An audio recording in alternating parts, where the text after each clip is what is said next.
Welcome to the Crunchtime Sports Podcast. This your boy Char. I got Arti on the show with me again, you guys. Arti, say what's up. What's going on, guys? How y'all doing today?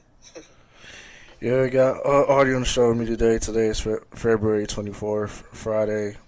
We're going to talk to you guys about the draft, some early draft conversation. We're going to talk about some quarterback prospects and some wide receiver prospects. All right, so Arti, let's get into it, bro. Who are your top five quarterback prospects? First things first, let me just say it's an honor to be on the program again with you today, brother. Representing Film and Art Scouting Department. I'm the executive director, and I'm so grateful for all the gentlemen that work with me on the department. We put in a lot of work so far in this draft process, and we got a lot more work to do. So, just again, from Film and Art to you, bro, here at Crunchtime Sports, thank you for the opportunity. Now, top five quarterbacks, that's too easy. We're going to start from five and work my way up. At five, we have Anthony Richardson from the University of Florida.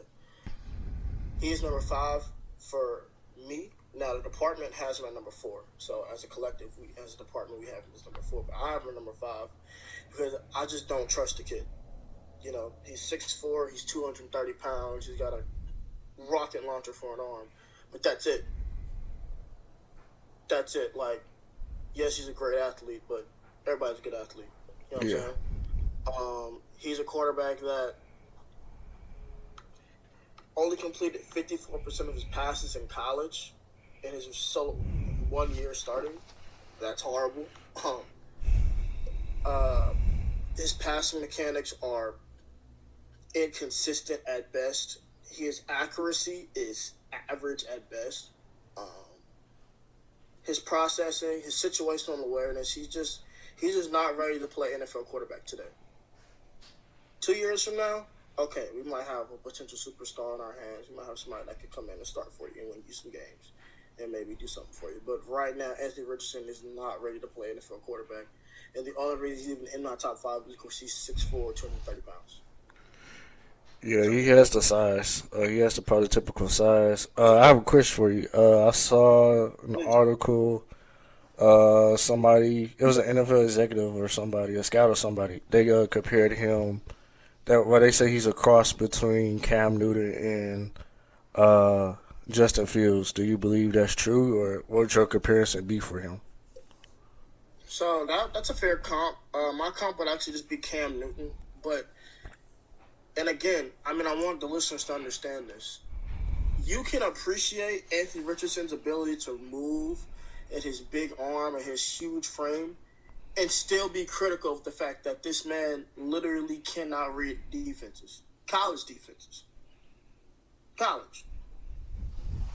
I'm talking about in a system where RPO is king, where you only have to really read two people to figure out where to throw the ball. And he's struggling to do that. He's overthrowing wide open receivers. He's running for 30 yards when he had a receiver open 15 yards downfield. You know what I'm saying? Like, he's just a very inconsistent decision maker. So, but I put him in my top five because of the frame, because of the athleticism, because of the potential. You know, with all these, I'm bad mouthing him right now, but he has the potential to become an elite quarterback. But that's all it is right now. It's just potential because from what I've seen on tape, he's just another one of those quarterbacks to where his toolbox is great, but he's going to need handy manny to fix him up.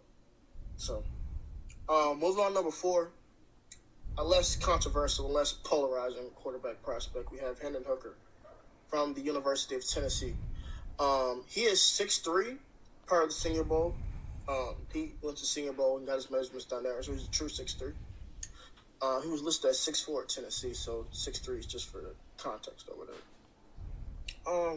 Some of the things that I do like about Hendon Hooker, he's a very, very accurate quarterback, especially from the pocket. He's a guy who when he hits that third drop back, the ball's normally out. You know what I'm saying? He's a guy who's pinpoint accurate. He can throw it. He can throw it down the field. He can throw it to the other hash. You know what I'm saying? He doesn't have the biggest arm. I guess that's one of his knocks. He doesn't have the biggest arm, but it's good enough. You know what I mean? Another knock on Hendon Hooker. Oh, before I get there, he's also a pretty good athlete. He can get you some yards in the RPO games. You want to pull him. You want to have him run. He also can scramble for 7 yards, hit you a first down. You know what I'm saying? He's a pretty good runner, pretty good athlete. The two biggest knocks on Hendon Hooker are the fact that he's coming off a torn ACL. I genuinely feel like if he didn't tear his ACL, he would have won the Heisman. Mm-hmm. I mean, the kid had a phenomenal season before he tore his ACL. He was ripping up SEC defenses. He shredded Alabama. Now, most of that was because Jalen Hyatt was just faster than everybody, but the receiver from Tennessee. But Hendon Hooker just really is a very cerebral quarterback. And part of that reason he is so cerebral is he is 24 years old, so he's a little bit of an older prospect. But other than the injury and the ACL, if everybody was healthy, everything was even, Hendon Hooker would probably be my quarterback 3. So I'll get to my quarterback 3 in a second. That's another controversial quarterback that I'm going to probably show some animosity towards again. But Hendon Hooker, he's a guy that I can see going in that 2nd to 3rd round range. Sit for a year, maybe make sure his knee is good, heal up, and excuse me. I can see him. I can see him potentially becoming a starter next year for a team. Yeah. So that's Hendon Hooker from Tennessee. He's my quarterback 4. Quarterback 3 is Will Levis, and I hate it. I hate the fact that he's my quarterback 3. I wish Sam Hartman would have came out. I wish Grayson McCall would have came out. To anybody, because Will Levis is just the most annoying prospect I've ever scouted in my life. Okay, hold on. Let me pause you right there. All right. Please, because I need to put myself for this. So I would say if Hooker was coming in to the draft fully healthy and he wasn't dealing with this ACL recovery, would you put him ahead of Levis? Oh yeah, I just said that. Oh yeah, if everybody was healthy, Hendon Hooker, if everybody was healthy, Hendon Hooker would be my quarterback 3. Because I think that Hendon Hooker reads defenses better than Will Levis. I think that Hendon Hooker is more accurate of a thrower than Will Levis. Does he have a bigger arm? No. Does he have a better body build? No. But I think that Hendon Hooker, if Hendon Hooker was healthy, I think you could put Hendon Hooker out there day 1 as a starter. I also think you could put Will Levis out there day 1 as a starter, but I think Hendon Hooker would be better. Because of his mobility, his ability to throw the football accurately, the way he attacks the middle of the field, especially the deep middle of the field, my goodness. So, yeah. If Hendon Hooker was healthy, he'd be my quarterback 3, no question. Now, back to Mayo Man. For the listeners out there who don't know, Will Levis, besides being Mel Kiper's pillow that he sleeps with at night, he is notoriously known for putting mayonnaise in his coffee. That's weird. No cream, no sugar. This man eats mayonnaise in his coffee. I've never heard of that before. Ugh. That's disgusting. Yeah. Anyways, so Will Levis, 6'3", 225 pounds. We'll see that's what Kentucky lists him as. We'll see what he weighs officially at the combine. We'll see where his body's at. Let's just talk about the strength so I can go ahead and get out the way so I'm not throwing up. I mean, hey, he has a rocket launcher for an arm. He's got a great arm. I wouldn't call it elite, because for me to say you have an elite arm, that means you can throw the ball. You have a lot of arm strength and you have accuracy. So I'll just say he has a great arm. He's a solid athlete. I wouldn't say he's good. He's definitely not great. But he's a solid athlete. If you need a 7-yard first down, he can get it. You can run some quarterback draws with him. You can run some quarterback powers with him. Yeah, whatever. We ain't here to talk about Will Levis. You want to hear something good about Will Levis? Go watch ESPN. All right, this ain't ESPN. It's film. It's art, and we keep it real a little bit. Let's get to it, man. Accuracy, right? Mm-hmm. One of my biggest pet peeves with quarterbacks is when you have a wide open receiver and they try to throw the ball like how Patrick Mahomes is a little sideways flip, those arm angles. That's Levis, man. He just doesn't look right doing it, right? He doesn't look right trying to be cool or trying to show off his arm. He doesn't look right. And it leads to him overthrowing a lot of receivers. The ball sails a lot. Don't get me wrong. There are some throws on Will Levis' tape that are absolutely outstanding. But that's the problem. There's some throws that are outstanding, and there's some throws that are mid. Or ass. Excuse me for cussing, but ass. So, it's just a situation where you don't know who you're going to get game to game. You don't get the Will Levis that had Wan'Dale Robinson going crazy in 2021.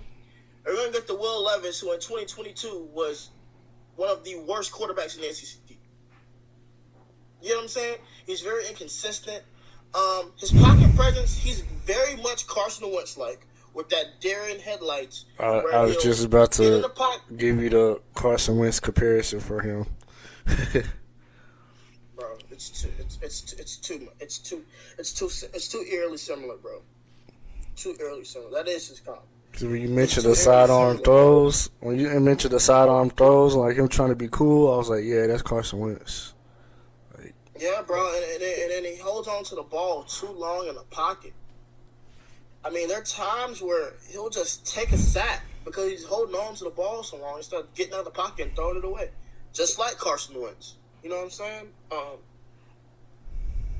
He turns the ball over a ton. I think he threw 24 interceptions in the past 2 years. And here's the kicker on Will Levis. Nobody talks about this, right? You know who Sean Clifford is, bro? No, I don't. Sean Clifford is the quarterback from Penn State. He just graduated. Will Levis couldn't beat out Sean Clifford for 2 years. Again, Sean Clifford is ass. He's ass, bro. And Will Levis couldn't beat him out. He transfers to Kentucky, and I ain't gonna lie, his 2021 year was good. That was a good year. But this year, he was back mid again. So you mean to tell me, I'm supposed to take you at the first pick overall over the next two quarterbacks I'm about to talk about when you couldn't even beat out Sean Clifford, you hold on to the ball too long, and on top of that,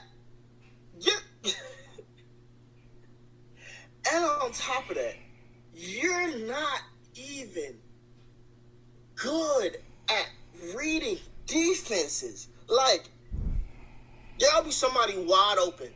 Let's say we're in a 11 personnel. What's 11 personnel, everyone? We're gonna coach up a little bit right here. 11 personnel. We have 3 wide receivers on the field, 1 tight end, 1 running back. Correct? Gotcha. Yep. So let's say we're in 11 personnel, and your receiver, your boundary receiver, your X, is lined up to the side by himself. Let's say he's running a slant route, right? Then you got your other 2 receivers and your tight end on the other side. Your slot receiver, your Y, is running comeback, and your Z, your other outside receiver, is running a post. Let's say the Z's wide open, right? This man Will Levis will stare down the Y, look at the X, and then hold on to the ball and won't even look at the Z. He's running wide open across the middle of the field on the post. You get what I'm saying? Like I really question his football intelligence. That sounds like I don't want to seem like I'm dragging the kid because he does have potential. He could end up being just fine, just like Anthony Richardson. Yeah. Because I know maybe one day we'll blow up and they'll hear this, and I don't want them to feel like I hate them or nothing. It ain't personal; it's just business. But it's just those little. It's really not even Will Levis, bro.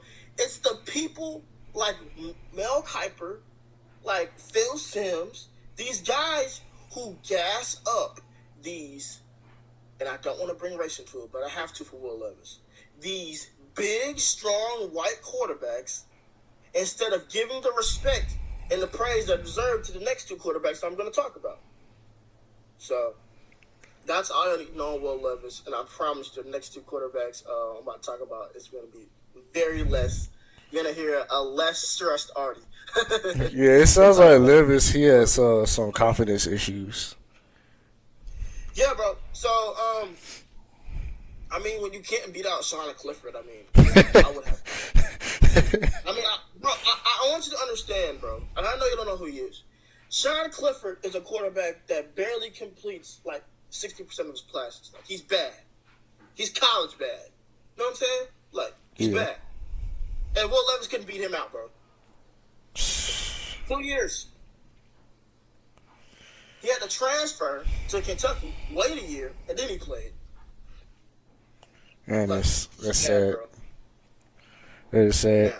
Yeah. NFL teams, you may want to, dial it back a bit on spending a high pick on the guy. So, Well, that's the problem, brother. As much as I don't like Will Levis, as much as I really don't like Anthony Richardson, I think that both of those guys are going to go top 10 strictly because they're quarterbacks in this class where there's not a lot of stars outside of certain positions like edge, cornerback, and running back. You're gonna be in a situation where you're gonna have to take those guys early. They're gonna get a little bump. Yeah, desperation. But these next two guys, I promise you, you guys are gonna go back to hearing my sweet voice. I love these two quarterbacks. I've loved them since I started watching this class back in the summer of 2022. I love these guys. We're going to start with C.J. Stroud, who was my number 2 quarterback in the class of 2023. We're going to talk about elite arm talent. That's C.J. Stroud, bro. Can make any throw on the freaking field. Any throw. Any throw you need him to make, he can make it. Any throw. He's coming in to the NFL with an elite level arm. Pinpoint accuracy. I got too excited. Pinpoint accuracy from the pocket. Let me make this clear. Pinpoint accuracy from the pocket. There are times where C.J. Stroud is throwing the ball to a spot. What is throwing the ball to a spot? Again, I'm going to coach you guys up a little bit here. You know you have a good quarterback on your hands when a quarterback can take a 3-step drop and throw the ball, and the receiver might not even be out of his break. The receiver might be heading somewhere, and the ball's out, and the quarterback is leading the receiver to where he's going to be open. That's next level, because that means that the quarterback, one, trusts his read that much, trusts that the receiver is going to be that open. 2, he trusts the receiver to be able to track the ball to the spot. And 3, throwing the ball accurately to the spot so the receiver can be open and make it the easiest catch possible. That is so tough. It is not as easy as I just explained it to you. I promise you that. Superior touch on anticipation throws. What's an anticipation throw, Artie? An anticipation throw is exactly what I just explained. A throw where a quarterback is throwing a ball anticipating the receiver is going to be open. Let me give you another example. Let's say a receiver is running a comeback route. What's a comeback route? A comeback route is when you run like you're selling the go route or the fade or the whatever the route is, and you come back towards the quarterback. C.J. Stroud's type of quarterback where he'll throw the ball before the receiver even turns back around. It'll be accurate. When the receiver turns around, it'll be right there in his hands, bro. He's special, bro. And his passing mechanics are flawless, bro. When I tell you, I don't normally get this excited about players like a quarterback's release. C.J. Stroud's got a sexy release, man. I mean, he throws a pretty ball, man. It gives me a football boner. couple things that I don't really like that much about CJ Stroud is obviously, with him, I didn't touch on it, but he's 6'3", so he's got the frame that you want, about 210, 215. So he's got a good frame. He's not as athletic as I would want. Now, for any of you guys out there that watch all 22 film or you just watch highlights, I'm going to tell you what. You want to see what CJ Stroud is at his best? Watch CJ Stroud versus Georgia in the semifinal game this year. That's CJ Stroud at his best. Before that game, I was like, yeah, CJ Stroud's unathletic. He can't run. That game, he shut me up completely. I mean, he ran like a man possessed. It was almost like he was trying to personally prove to Arti that he could run. You know what I'm saying? He did it against the Georgia defense, and it was very impressive, and I took it quite literally for what it was. Another thing about C.J. Stroud is, and this is what you, for any up-and-coming scouts out there, this is what I would advise you not to do, but I've done some digging and some research into why I'll make this point. Because he's from Ohio State, Ryan Day, Jack is the type of coordinator to where he's the coach, but he's the type of play caller to where basically his quarterback's job is done for them. There's not a lot of reading defenses. There's not a lot of understanding progressions because everybody's pretty much open like 3 seconds after snap because of how good a play caller is. So I do question a little bit his process again if he can read NFL defenses right away. But I think he's smart enough to be able to fill in the gaps by the time he gets there. So I think he's pretty much a lock to go in the top 10. I would take him in the top 5. I think he's awesome. I love C.J. Stroud. I'm a quarterback from Ohio State. He's my quarterback 2, which brings me to my quarterback 1, Bryce Young from the University of Alabama. Yeah, that's my boy right there. I love this kid. They're going to tell you that he's 5'10". I don't care. They're going to tell you that he's 190 pounds. Don't care. They're going to tell you he played at Alabama. I really don't care. Everybody talks about how he played at Alabama, but Alabama's receivers this year were dog crap. Dog crap. They were terrible. I mean, Jermaine Burton, like, be for real. He's terrible. Trayshawn Holden had almost as many drops as catches. Like, be for real. So, yeah, bro. Bryce Young is incredible. Pocket. Couple things I love about Bryce Young. Pocket presence and poise. This kid, he may be 5'10", 190, but he stay in that pocket and throw that ball with a 300-pound defensive lineman coming right in his face. Doesn't matter. He will stay in that pocket. He will deliver the ball. And he'll do it accurately, too. His ability to make off-platform throws in or out of the pocket.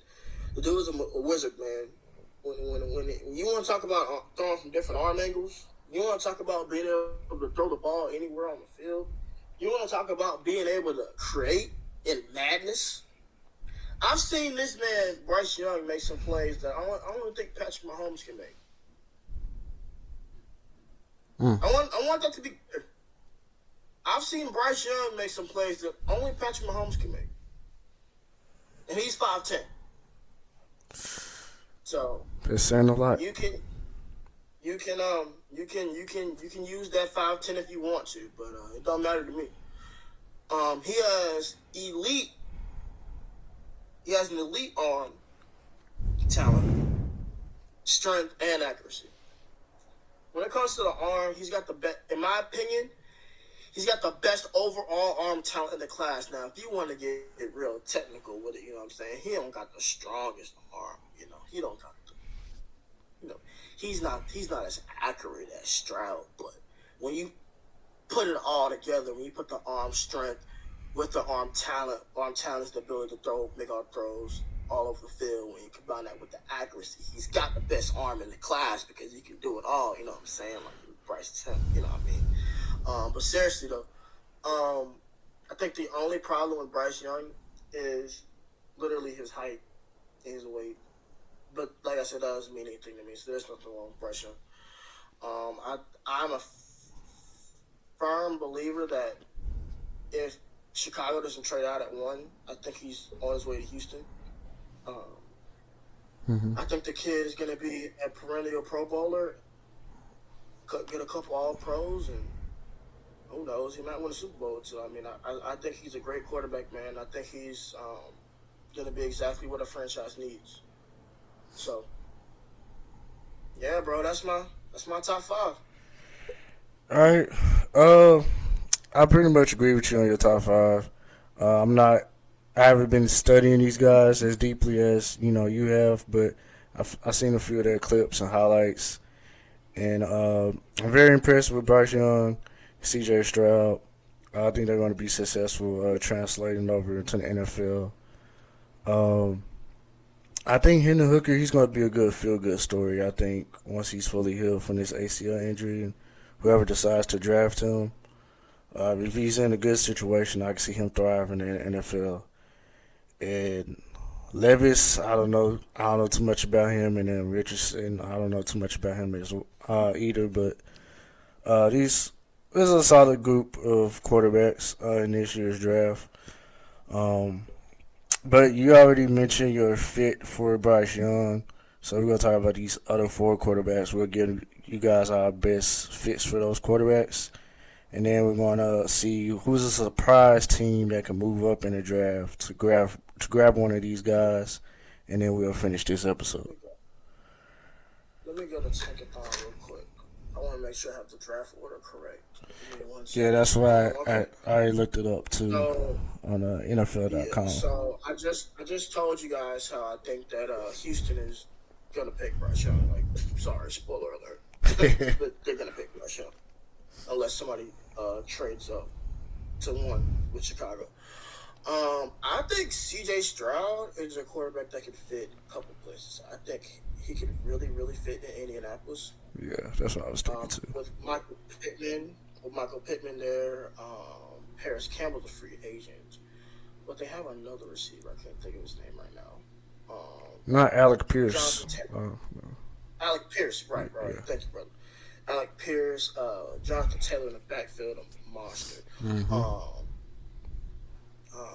Solid offensive line. Could definitely use some reinforcements there. Definitely. Top line, offensive line with Alex from Mr. Art. We'll get more into that. But yeah, man. I think C.J. Stroud could fit very nicely in Indianapolis. He won't have to leave far from Columbus, Ohio. He'll be playing in the Dome. I think that would be a great fit for him. Also, Vegas. But Vegas, I heard from a little birdie, they want Aaron Rodgers, so I don't know. Yeah, we'll see about that. We'll see about that. But I think Indy makes a lot of sense for C.J. Stroud. For Mayo Man, Indy would be a good fit for him too. But I think Mayo Man is destined to go to Carolina, which sucks because I already hate the Carolina Panthers enough, and I think I'd hate them more if they drafted Will Levis. I live in North Carolina, for those that don't know. So instead of watching Cowboy games sometimes, because now not really anymore because I'm blessed to have Sunday ticket. But before I got Sunday ticket, I would have to endure not watching Cowboy games and being forced to watch Panthers. So if you think I'm gonna cut on my TV and watch the Panthers alone, you're crazy. But with Mailman at quarterback, yeah, forget about that. But no, seriously, I think with DJ Moore, LaVisca Chenault was a sneaky good pickup for them. Mm-hmm. Chuba Hubbard and Deontay Ford in the backfield. I think they could build something nice there for Will Levis in Carolina, and he fits the mold. I mean, he's a big, strong arm quarterback. He'll be able to get that ball out to DJ Moore and those guys, Tommy Tremble and those guys. So, yeah, I think he would be a nice fit in Carolina. Hooker can really go anywhere, bro, because he's probably going to be a backup year 1. Yeah. But if I had a really fit for him and Hooker, man, you're not going to like it. Hey, man. It's either gonna be us or somebody in our division. That's what I'm guessing.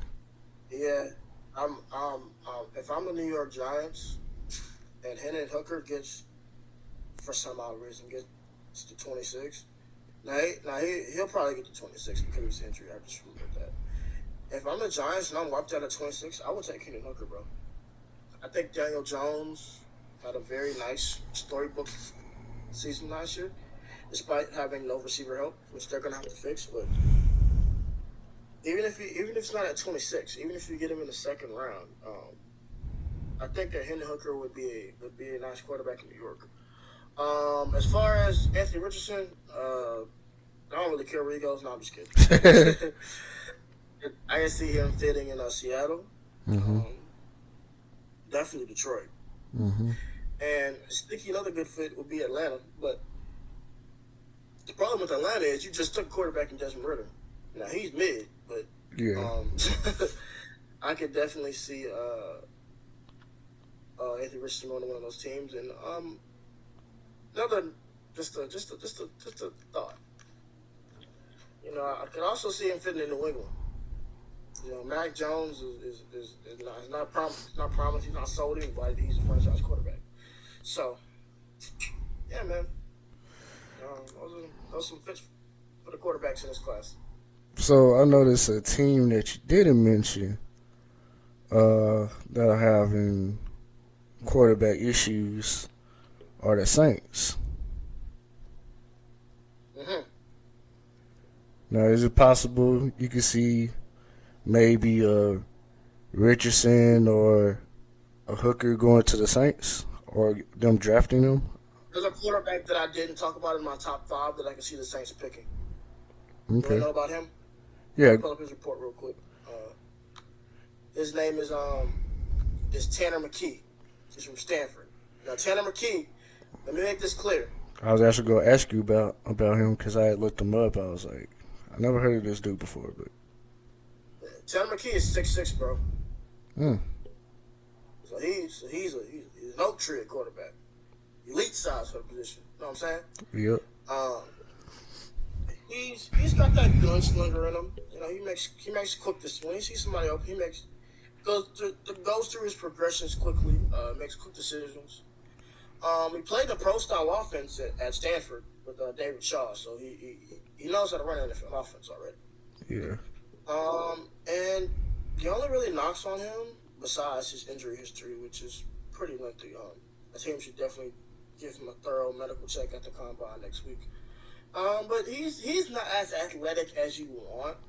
But even in the picture that I have on the scouting report, bro, like he's literally like running away from Kayvon Thibodeau. So he can move, big guy. It's just you would like him to be a little bit more nimble and just nitpicking stuff. And a big thing for him is accuracy. I mean, he's not that accurate as a thrower. Got a solid arm, but he's just not that accurate. So yeah, but I can see Tanner McKee going to like the Saints in the third. So yeah, I'm actually glad you brought that up. I can see that happening. I know we're about to cut this episode off, but just quickly, another quarterback you guys should know is Jake Hayner from Fresno State. He's about 6 foot. Reminds me of like a little Drew Brees. So be on the lookout for Jake Hayner. Really, really good with extending plays. He's not as mobile as you want, but can make most of the throws in the field. Not all, but most of the throws in the field. Really had a good singer ball. So you guys stay tuned and check out Jake Hayner from Fresno State. I appreciate you, bro, on your draft insight. We're gonna get into which team. Well, do we have a surprise team moving up to grab the quarterback of the future? I'm gonna go first. I wouldn't necessarily call them a surprise because it's possible that one of these 5 quarterbacks can move down to them. You just mentioned a minute ago. I got Vegas. If they're not able to land Aaron Rodgers, I think they should move up and grab up a Stroud or Bryce Young. He's out of there. He's going to Houston. But I think they should move up to get Stroud I think he'll be a good fit in Vegas. Um, I got a few pieces in Vegas. Got Devontae Adams. Got Yeah, Devontae Adams. yeah, Devontae Adams. Waller, he's good. I believe Hunter Renfro, is he a free agent? Not sure. I think he That's not is. really my lane, bro. I think I'm I not I free think agent. I think I read an article saying he was a free agent, or somebody told me they wanted us to get him, and I was like, no. uh, but yeah, I got solid pieces there. He's a good player though. He's a good player though. Yeah, I like him, but I don't. You know what type of wide receiver we looking for, and I don't think he's that guy. So, but I think I got Vegas. I got them trading up to grab Stroud. That's my surprise team and bold prediction for the draft, I guess. Watch Tampa Bay, bro. Their GM, I don't know what's wrong with that idiot, but he said he wanted to commit to Kyle Trask. I don't buy that. Yeah, I don't buy it at I all. can see Tampa Bay getting in this quarterback sweepstakes somehow, possibly for Anthony Richardson. I think Tampa Bay in a situation where they have nothing to lose. They'll probably be willing to play Anthony Richardson day one. Yeah. All right. Well, appreciate you coming on the show, boy, as always, giving you draft insight, breaking down these quarterbacks for us. If you guys are not following Artie's Anytime, brother. Anytime. Instagram page, y'all need to go follow it at Film It's a Art. I will also include that in my on my end when I make this post for the episode. I included his link to his profile. Y'all could go follow him. But And subscribe to the YouTube as well. subscribe to YouTube is where we YouTube. do Yeah, most of our work, bro. yeah. Go ahead and subscribe to him on YouTube. Appreciate you as always. Y'all tune in to this episode. Be available on Wednesday. Continue to support us. Follow us on our social media accounts. Y'all look out for our breakdown of the top 5 of our receivers in the draft. And y'all have a blessed one.